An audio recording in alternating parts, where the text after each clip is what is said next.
Assalamualaikum teman-teman pecinta cerita horor di channel Kawan Horor. Apa kabar kalian semua? Semoga sehat selalu tanpa kekurangan apapun. Malam ini Kang Sarman akan membawakan sebuah kisah horor menceritakan pengalaman mengunjungi pulau yang masih berupa hutan belantara di selatan Pulau Jawa. Ada sebuah pantangan yang tak tertulis di sana yang mereka abaikan. Hal buruk pun mulai terjadi. Sebelum kita masuk ke cerita selengkapnya, buat kalian jangan pernah dengarkan cerita horor ini sendirian, karena terkadang mereka datang dan ikut mendengarkan. Aku dan suami tinggal di UK sudah hampir 3 tahun, dan ternyata aku baru tahu kalau suami sering punya pengalaman horor karena suami skeptis. Dia nggak ngerasa kalau pengalaman-pengalamannya itu tuh serem atau mistis. Tapi pas dia ceritakan, menurutku sangat seram. Suamiku dulu pernah kuliah di salah satu universitas negeri di Jawa Timur. Dia tergabung di komunitas teater di kampusnya, dan waktu itu dia terlibat di salah satu proyek pembuatan film buat komunitasnya. Waktu rapat pemilihan lokasi setting, seniornya, sebut saja Mas Joni, menyarankan dia buat survei ke satu pulau yang ada di pantai selatan Pulau Jawa. Pulau ini masih berupa hutan konservasi yang jarang didatangin manusia waktu itu tahun 2005. Karena lokasinya yang gak terlalu jauh dan Mas Joni meyakinkan suami kalau alamnya memang cocok, jadilah suami setuju untuk pulau itu jadi lokasi survei pertama buat proyek filmnya dia. Habis rapat mereka pun mengajadwalkan kapan survei akan dilangsungkan. Suamiku dan Mas Joni berencana buat survei hari Sabtunya karena mereka sama-sama ada waktu. Karena keterbatasan dana dan mepetnya waktu, mereka rencanakan buat survei berdua dan menginap semalam di pulau itu. Singkat cerita, suamiku sempat nanya ke Mas Joni, minta info medan yang akan dilalui.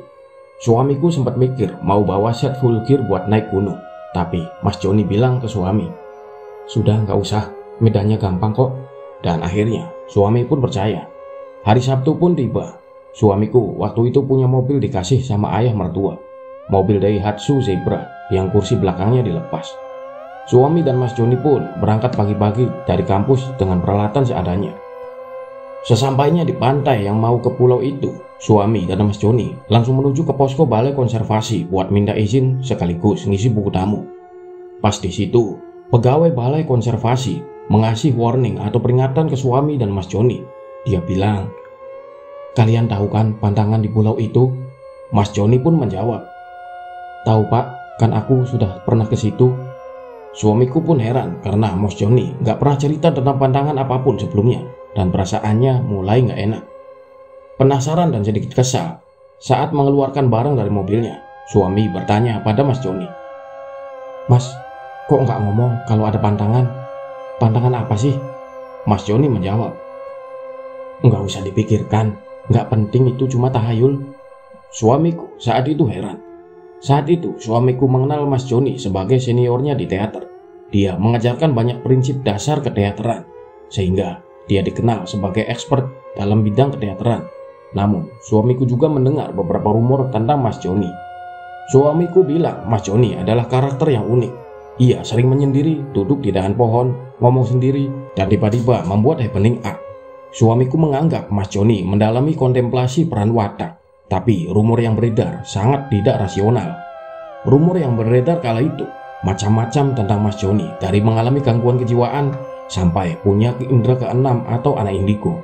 Ada yang sampai pernah berani bersumpah ke suamiku kalau Mas Joni pernah sengaja menjatuhkan diri dari jembatan tanpa luka. Di dalam keheranannya, karena sifat skeptis suamiku, dia nggak peduli lagi sama pantangan yang dia bilang bapak petugas penjaga konservasi. Mereka pun mengangkut barang, menyewa perahu, dan berangkat menuju pulau tujuan.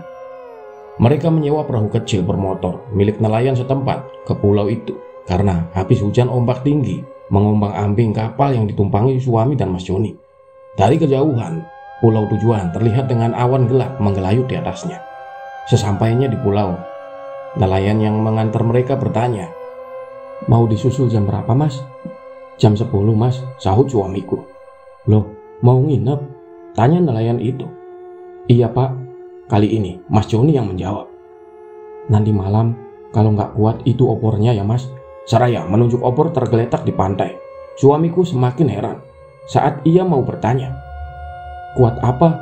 Mas Joni menimpali, "Iya Pak, terima kasih. seraya membayar setengah biaya perjalanan sebelum suami bertanya, nelayan sudah berlalu menjauh. Di saat itu, suamiku mulai merasa ia dibodohi sama Mas Joni. Dia mulai khawatir dengan keamanannya. Mas Jon, beneran aman ini kan? Mas Joni menjawab, aman, aku sudah pernah ke sini, tenang saja. Seraya mengangkat ransel dan berjalan menuju ke hutan. Saat membalikkan badan, suamiku melihat lembayung pepohonan yang membentuk gerbang di dalam hutan yang gelap. Kayak terowongan yang gak kelihatan ujungnya. Begitu dia masuk di terowongan itu, langsung kedengaran ramai suara hutan. Saat itu juga suamiku melihat Mas Joni sudah jauh berjalan. Ia pun menyusul. Di dalam hutan terasa lebih dingin. Suamiku merasa ada yang aneh dengan hutan di pulau itu. Hutan itu sangat ramai suara hewan, seakan menyambut siapa saja yang masuk. Mulai dari monyet, kumbang sampai tokek, terdengar riuh redam waktu suamiku dan Mas Joni jalan di jalanan setapak yang licin dan berlumpur karena habis hujan. Suamiku susah payah mengikuti Mas Joni, nggak biasa jalan di hutan licin pakai sendal jepit. Setelah beberapa lama, jalan mulai menyempit. Terlihat di kejauhan Mas Joni mulai pakai parangnya buat nebang ranting yang menghalangi jalan. Tiba-tiba jalan mulai kebuka dan sampailah mereka di sebuah tebing. Suamiku dan Mas Joni berjalan melipir di tebing itu dengan berpegangan pada akar-akar tumbuhan rambat. Waktu suamiku melihat ke bawah, terlihat karang-karang tajam dan deburan ombak yang menghantam tebing. Satu langkah yang salah, dia bisa jatuh dan tewas. Pelan tapi pasti, suamiku merambat di tebing itu sampai dia berpapasan dengan rombongan pendaki gunung yang memakai peralatan lengkap. Setelah para pendaki melewatinya, ia baru sadar bahwa gak seharusnya dia melewati jalur itu tanpa peralatan. Merasa dibohongi, suamiku pun berteriak kepada Mas Joni, Mas, yang benar saja, katanya medannya gampang. Sudah pulang aja yuk, aku gak mau mati di sini. Mas Joni menjawab, itu sudah dekat, masa mau balik lagi? Karena lelah dan kesal, suamiku pun berhenti sejenak di pinggiran tebing dengan tangan tergantung di akar pohon sebelum kembali meneruskan perjalanan. Saat itu dia baru sadar Mas Joni sudah tidak terlihat lagi di depannya. Bingung karena suamiku tidak tahu jalurnya, ia pun meneruskan perjalanan sambil memanggil Mas Joni hingga tidak lagi meniti pinggiran di tebing. Beberapa saat kemudian, suamiku melihat jalan bercabang, ke kanan turunan dan ke kiri mendaki. Karena Mas Joni tidak juga menyahut, ia mengambil jalan mendaki. Ia jalan masuk ke hutan kembali hingga menemui sebuah sumber air yang membentuk kolam yang luas. Karena capek, dia duduk di pinggiran kolam dan tak lama terdengar suara geraman binatang. Suamiku tersentak dan mencari sumber suara geraman itu, tapi dia tidak melihat apa-apa. Langit mulai gelap dan gerimis. Suara geraman menjauh dan dia pun sedikit tenang. Suamiku berteduh di bawah pohon dan tiba-tiba ada tangan dingin menyentuh pundaknya. Ngapain kamu di sini? Tegur suara di belakang suamiku, dan ternyata itu adalah Mas Joni. Suamiku kaget dan menyahut, loh, aku nyari kamu dari tadi. Ya sudah, ayo jangan di sini, bahaya, sahut Mas Joni sambil mendorong suamiku. Bahaya apa, Mas? Sudah diam saja, ini sudah mendekati malam, ujar Mas Joni. Suamiku pun tidak banyak bertanya lagi dan berjalan mengikuti Mas Joni karena memang saat itu sudah menjelang sore. Sesampainya di lokasi, suamiku terpukau dengan keindahan alam di dalam pulau itu. Pulau yang dimaksud Mas Joni adalah sebuah danau air asin di dalam pulau yang tertutup dengan tebing-tebing di sekelilingnya, lengkap dengan air terjun. Saat suamiku sampai di situ, tepat saat sunset, air laut memandarkan cahaya kemerahan matahari sore. Di pantainya terlihat kemah yang terbangun. Suamiku langsung meletakkan barang-barang yang dibawanya di dekat tenda dan mendekati pinggiran pantai. Hangat air danau menyentuh kakinya. Suamiku terpukau melihat pelangi di balik air terjun. Teringat dengan tugasnya, suamiku segera mengambil kameranya dan mulai mengambil foto di lokasi itu untuk referensi setting film. Hingga malam pun tiba. Saat bercerita, suami mengambil nafas panjang dan berkata, keindahan pulau itu tiba-tiba berbalik 180 derajat. Malam itu sangat dingin. Suamiku duduk di depan api unggun yang dibuat oleh Mas Joni untuk masak mie instan. Mas Joni duduk di sebelahnya sambil menghisap rokok kretek. Suasana di pantai itu sunyi, cuma kedengaran suara ombak yang menyentuh pinggiran pasir pantai. Keingat sama kolam tempat dia nyasar sorenya, suamiku bertanya sama Mas Joni, Mas, Sumber air tadi kenapa dibilang bahaya?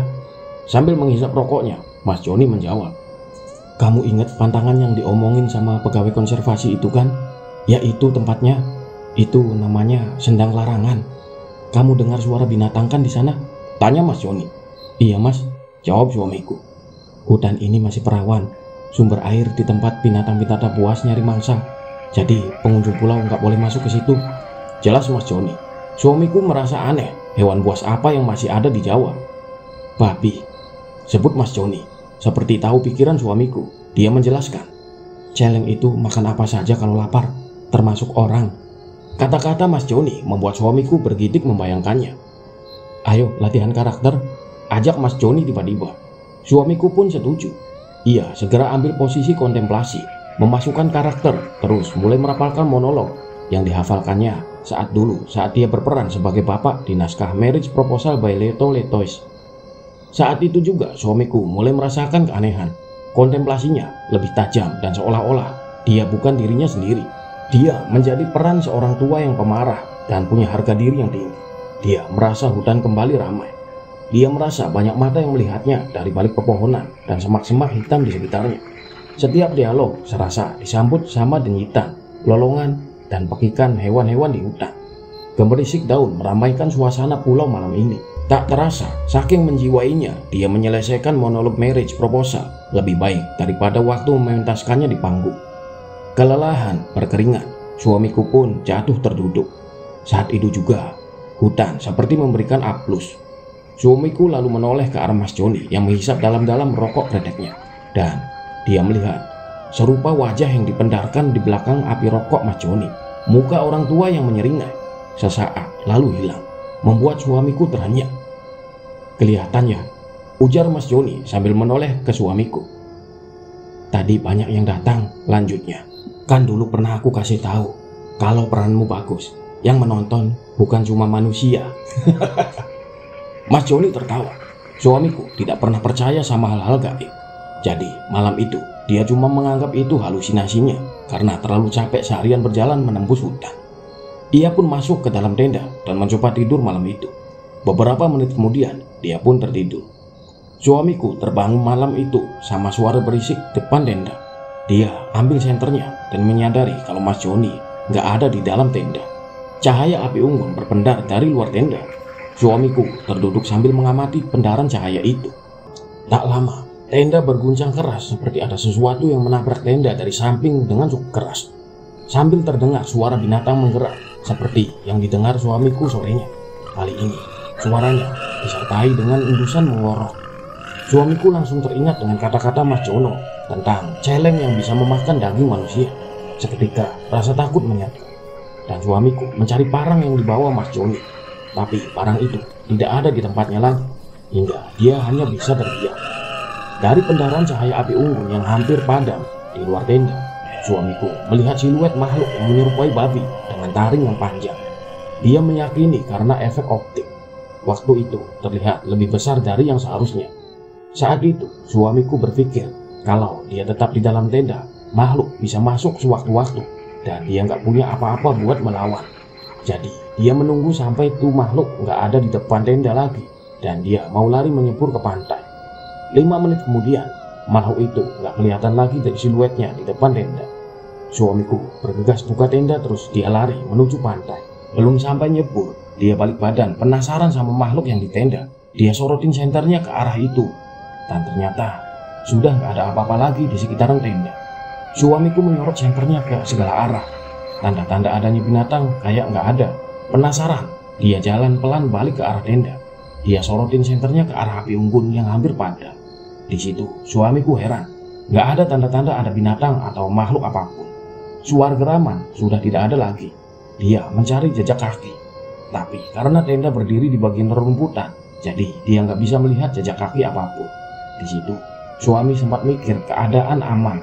Namun, saat dia menyorotkan senternya ke resleting pintu tenda, suamiku baru ingat waktu dia lari. Dia belum sempat menutup pintu tenda. Di situ, suamiku langsung drop. Dia nyorotin senter kemana-mana buat nyari Mas Joni. Tidak ada. Dia akhirnya memberanikan diri membuka pintu tenda. Pelan-pelan, dia singkap pintunya. Dia sorotin senternya ke dalam tenda. Dan benar saja, dia melihat sepasang titik kuning kemerahan memantulkan cahaya senternya, dibarengi suara dengkuran dan nguik-nguik yang sangat keras. Makhluk itu menghadap suamiku. Bulunya hitam legam menyeret cahaya senter. Yang terlihat hanya sepasang mata kuning kemerahan. Dia berdiri di atas 4 kakinya sambil kembali mengeluarkan suara kereman dan dengkuran.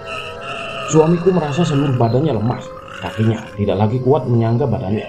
Ia lalu mundur perlahan karena tidak mau membuat makhluk itu panik. Naas, saat dia mundur, dia tersandung tumpukan kayu api unggun dan jatuh terduduk. Bro, suamiku jatuh dengan suara yang keras membuat binatang itu panik. Membuka mulutnya meraung dan mulai berlari ke arah suamiku. Saat itu, suamiku berusaha untuk bangun tapi dia tahu dia tidak akan bisa lari. Ia lalu siap untuk ditabrak. Namun, sekelebat bayangan seketika melompat dari samping tenda ke atas makhluk itu, menimpanya hingga tersungkur. Terdengar bunyi kerenyitan dan dekuran makhluk itu yang meregang nyawa. Suamiku dengan terkopoh-kopoh mencari senter untuk mencari tahu ada apa. Ternyata di atas makhluk itu sudah ada Mas Joni yang berlumuran darah dengan tangan memegang parang yang menancap di atas tengkuk makhluk hitam itu. Suamiku berkata dengan terbata-bata, Mas Joni. Mas Joni menyeringai seperti menikmati makhluk yang meregang nyawa yang didudukinya. Mukanya dan kausnya penuh cipratan darah. Lalu dia mencabut parangnya dan berjalan ke arah suamiku. Seraya menunjuk bangkai makhluk itu, Mas Joni berkata, dia penghuni sendang larangan. Kamu pas kesini sudah diincar. Suamiku menyoroti bangkai makhluk hitam itu. Ternyata makhluk itu adalah makhluk yang menyerupai celeng. Namun bentuknya sangat aneh, tidak seperti celeng pada umumnya. Kaki depannya hampir 2 kali lipat dari kaki belakangnya. Kupingnya kecil, hampir menyerupai tanduk. Kakinya punya kuku yang tajam dengan 2 jari. Dan gigi-giginya tajam dengan 2 gigi bawah mencuat ke atas. Belum habis keheranan suamiku, Mas Joni menggenggam kaki depan si celeng dan mulai menyeretnya menjauh. Suamiku bertanya, mau dibawa kemana Mas? Mas Joni sambil berjalan menjawab, mau aku pulangkan ke rumahnya di Sendang Larangan. Suamiku bermaksud ingin membantu, namun dicegah oleh Mas Joni. Sudah nggak usah, kamu jaga tenda saja. Suamiku pun tidak meneruskan langkahnya. Ia lalu duduk di dekat api unggun dan menyalakannya kembali. Tiba-tiba hutan kembali ramai. Suamiku pun tidak mau kembali masuk ke tenda. Dia duduk di samping api unggun. Setengah jam kemudian, Mas Joni kembali. Lebih banyak darah nampak di kaus dan mukanya. Ia berjalan langsung menuju laut, membasuh badannya, melepas kausnya, dan berjalan ke arah tenda. Setelah berganti baju, ia duduk di samping suamiku. Suamiku bertanya kepada Mas Joni, apa itu tadi Mas? Mas Joni menjawab, celeng itu teritorinya yang kamu masukin tadi. Makanya kamu diincar. Celeng itu nokturnal, makanya dia keluar malam. Suamiku tidak puas dengan jawaban itu. Celeng, kok bentuknya begitu Mas? Yang benar. Mas Joni menjawab, kamu itu terlalu rasional buat ngerti hal-hal begitu. Sampai saat ini, suamiku tidak mau mengaitkan celeng itu dengan mistis. Namun ia pun tidak bisa menjelaskannya. Mereka duduk di pantai itu hingga matahari terbit. Selesai sarapan dan minum kopi, mereka pun berjalan pulang kembali ke pantai luar pulau. Kejadian saat mereka pulang inilah yang sangat horor buatku. Mereka tiba di pantai luar pulau jam 10 lebih 15 menit. Nelayan yang mengantar mereka sudah menunggu di sana. Mereka pun bergegas naik dan berlayar kembali keluar pulau dari pulau itu. Sesampainya di pantai, mereka bergegas memasukkan barang ke mobil. Suamiku lalu mengajak Mas Joni makan siang, lalu berbelanja ke sebuah pelelangan ikan. Suamiku membeli ikan tuna yang dilelang di situ. Karena seru berbelanja dan makan makanan laut di sekitaran pantai, mereka baru keluar dari area pantai setengah 5 sore. Perjalanan keluar dari kawasan pantai melewati hutan alami yang sepi. Tidak banyak rumah penduduk ataupun mobil yang lewat di jalanan itu. Karena saat itu musim penghujan, hujan turun dengan derasnya. Mobil tua suamiku waktu itu bermasalah dengan sistem pendinginnya, terutama jika melalui tanjakan. Radiator mobilnya cepat panas sekali. Setelah 1 jam berkendara, tiba-tiba termometer menunjukkan kalau mesinnya overheat. Karena indikator panas mesin menunjukkan overheat, suamiku pun menepi di tengah hutan yang gelap, jauh dari perkampungan. Saat itu, suasana gelap dan hujan turun. Tidak terlalu deras, tapi cukup membuat suhu di luar mobil cukup dingin. Buat yang pernah punya Zebra tahun 90-an, kata suami, tempat radiatornya ada di balik jok penumpang depan. Karena Mas Jono duduk di situ, jadi dia harus turun. Waktu itu suamiku nggak turun dan buka jok dari dalam mobil.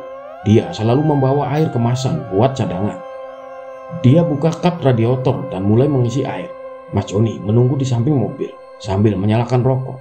Sejenak, berselang dari belakang mobil ada kakek-kakek tua yang mendekat dan nongol di samping pintu penumpang. Ia mulai berbicara ke suamiku. "Permisi nak," ujar kakek itu. Kakek, iya sebentar ya kek," sahut suamiku.